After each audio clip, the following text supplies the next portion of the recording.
All right, so talk to me about how disappointing it is that you can't go on your summer tour after not being able to go on your spring tour because of this COVID-19.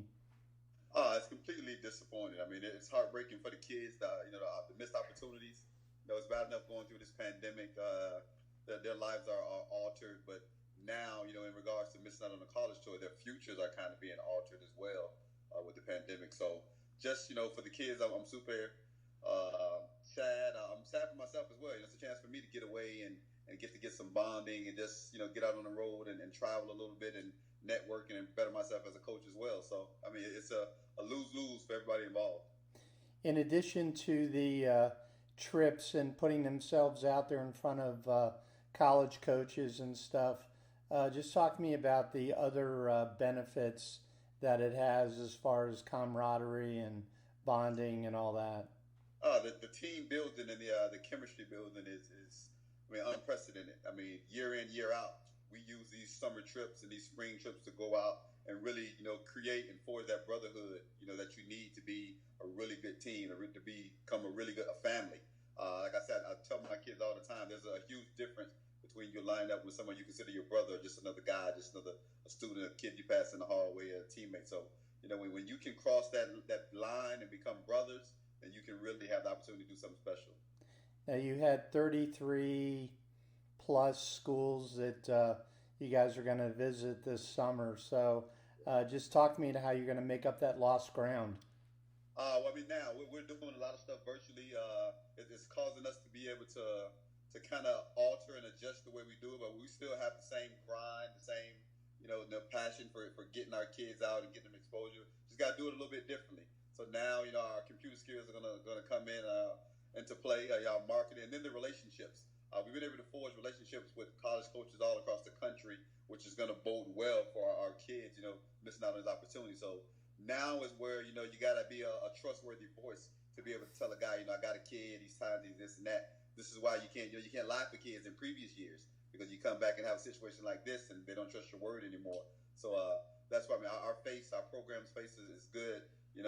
From Oregon to Miami and everywhere in between. So I think we're gonna be all right. In addition to the missed opportunity with getting in front of the colleges, it's also hampered your ability to train for the upcoming season, and you're not really allowed Yeah. by state rules to meet with the kids. So, it's unprecedented time. So, just talk to me about how you're going to make up for that lost ground. That's something that's we're going to have to rely on the foundation that we built from the January until March when we kind of got shut down.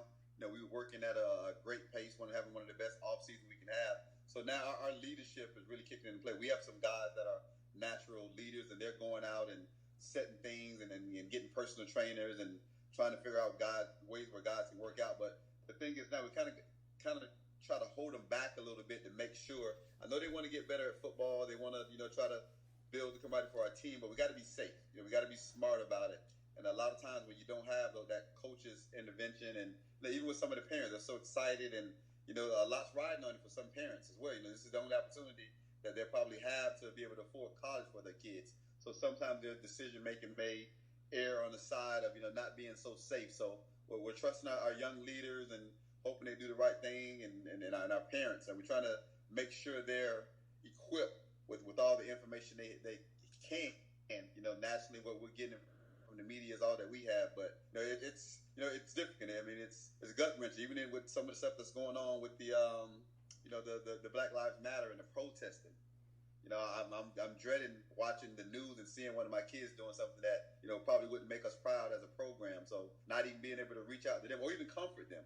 Some of them, they're going through. We've been through a lot this year, from the deaths of players to the pandemic to now them probably struggling mentally with trying to really compute and process this whole Black Lives Matter thing. So it's sad that I can't be with my guys at this time, to be there for them. So we just got to figure it out and trust on what we've instilled with them and within them previously to hopefully be able to get them through it so we can get them back in our hands.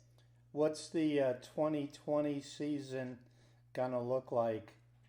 I mean, same as usual. We're going to be right there in the thick of things. You can count on us to be one of the ones that are predicted to win it. You can count on us to think we're going to be in it to win it. We got a real hungry bunch. I mean, right now, where our guys are working at a breakneck pace, they want to be the ones who changed everything. They want to be the ones who made history. So we had some teams come close, but it's left the door open. So, this group, they want to be the guys. All right, great. Thanks a lot, Coach. I appreciate it. And No good luck problem. this summer, man. All right, thank you. All right, stay safe.